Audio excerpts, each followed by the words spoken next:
G'day everyone. Today we're going to have a bit of a look at the basic mechanic tool set to get you started, whether you're doing an apprenticeship or you're just looking to buy some tools to help you work on your car around home. I did my apprenticeship around 15 years ago and I bought heaps of different tools. Some I use all the time, some I bought and I barely used at all. So let's have a look at the essential kit, the bare basics that you need to get you started, what you need to buy and spend a lot of money on, and what you can get away with spending a little bit less money on that'll still do the job.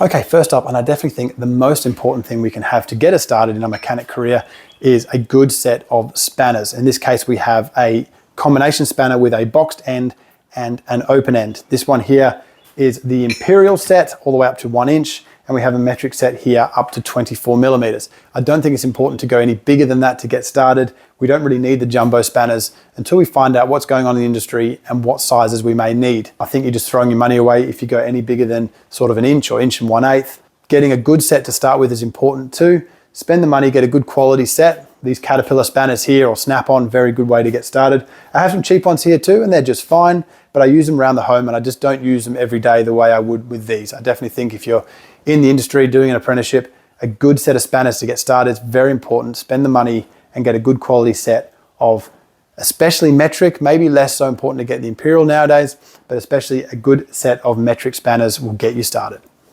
Okay, next up we have sockets. I think it's very important for a starting mechanic to have a decent socket set. They come in all different shapes and sizes and all different drives as well. We have 1/4 inch drive all the way through to 1 inch drive. I definitely think essentially for a mechanic starting out, a 1/4 inch drive, 3/8 drive and 1/2 inch drive socket set should cover everything we need. Much like the spanners we mentioned earlier, all the way up to 1 inch or 24 millimeters should cover pretty much everything we do. We don't necessarily need the Imperial set anymore, depending on your industry.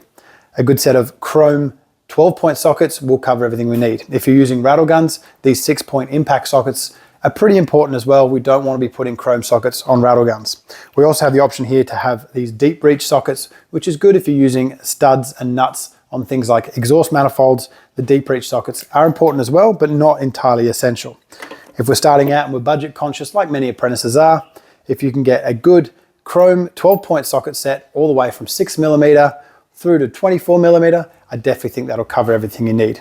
Options include having adapters to go to different things, like going from 1/4 inch up to 3/8 or 3/8 up to 1/2 inch. And we have this 3/4 set as well if you're working on the bigger stuff, but that's mostly a luxury and something you find out as you get further in the trade, what size sockets you need for your application. Now, of course, all of them sockets are entirely useless without a wrench to drive them. We have a 1/4 inch drive wrench here, we have a 3/8 drive, and we also have the 1/2 inch drive wrench as well. Now, when we say the drive size, we mean this square that drives the socket is 1/2 inch, and typically the bigger the drive, the bigger the socket that we're trying to turn.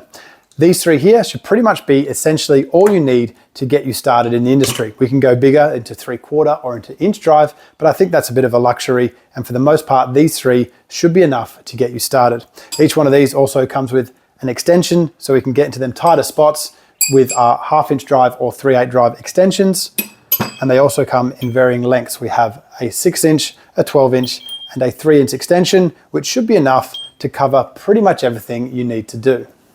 Now, I would definitely consider pliers, multi-grips, side cutters, all of these into one category as totally essential. For every time in this industry, you're always grabbing something, cutting something, or manipulating something with a set of tools like this. They're not a very big expense, but they are very essential. And I think every toolkit when you're starting out should definitely have a decent set of vice grips, side cutters, needle nose pliers, and multi-grips just to get you started. Okay, next up we have hammers. Now they're fairly basic and very simple. Most toolkits will definitely have at least one hammer in it. All of these hammers have very different applications. We have this claw hammer here, which is usually used for nails, woodworking, and carpentry. We have this ball and peen hammer here, which we use usually for mechanical applications where we're making gaskets or we're using to knock a drift.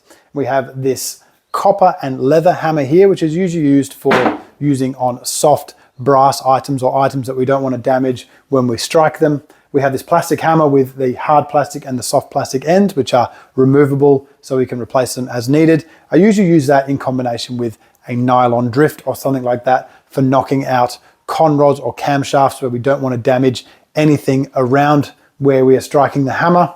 We have this gimpy, which is a soft gimpy. Most industries now won't actually allow you to have a hardened hammer, because if we hit a hardened punch on a hardened bearing with a hardened hammer, we do risk having fragments come off and get us in the face. So we now are required to use a soft hammer. So this is an industry requirement to have a soft gimpy hammer like I have here. And I also have this hardened semi-sledge hammer that I use at home quite a bit, where you just need a little bit more leverage, where you're going to hit something very hard. That is what that's required. For the most part, in the mechanical industry, if you're starting out as a mechanic, this ball and peen hammer is more than enough to get you started, or of course the soft gimpy if your industry requires it. But that hammer is pretty much all I use, unless you're going into the carpentry industry, where of course we can use a claw hammer like that. Okay, next up, and very simply, it is screwdrivers. Now they're very cheap to buy, very readily available, and also very essential for every toolkit that we have. We have all sorts of different sizes. We've got Phillips, we've got flathead, and we've got different lengths as well. Good to buy a very quality set if you can, but if you're going to go ahead and hit them with hammers and use them as pry bars and all that other sort of stuff as well, maybe don't spend a lot of money on them. They also come in precision. If you're working on much smaller stuff, electronics and stuff, use precision screwdrivers.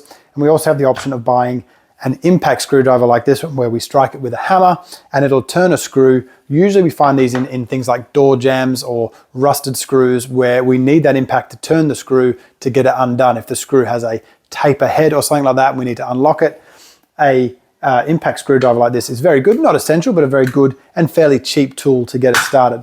But for the most part, screwdrivers, of course, very essential, very handy. Use them every day. If you buy a quality set and look after it, they'll look after you. Okay, next absolute essential tool is of course Allen keys. Now most standard toolkits you buy will come with a set of Allen keys, and they're very much essential for any car you work on.